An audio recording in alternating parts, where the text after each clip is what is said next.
খবর আপনারা সবাই ভালো আছেন। যারা গণিত সূত্র পাজল বই চান, আজকে আমি আপনাদের সামনে একটা বই নিয়ে আসছি। এখানে আপনি ক্লাস 5 থেকে ক্লাস 10 পর্যন্ত সকল প্রকার সূত্র পাঠ পেয়ে যাবেন। আপনাদের বইটি দেখাচ্ছি। এই যে গণিত সূত্র পাঠ দশম শ্রেণী অধ্যাপক রাবেয়া খানম।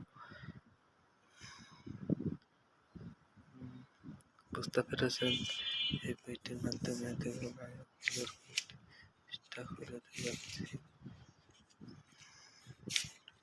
এই বইটি হলো আপনারা 135 টাকার মধ্যে পেয়ে যাবেন। এই বইটি আজকে আপনারা যদি নিতে চান তাহলে রাকমারি অ্যাপস প্লে স্টোর থেকে অর্ডার করে গিয়ে লিখবেন গণিতের সূত্র সমূহ। আর হ্যাঁ, আজকের ভিডিওতে 1000 ভিউ আপনারা করে দিবেন, লাইক কমেন্ট শেয়ার করবেন, নয়তো আমি আর ভালো ভালো বইয়ের ইনফরমেশন আপনাকে দেব না। বুঝতে পেরেছেন?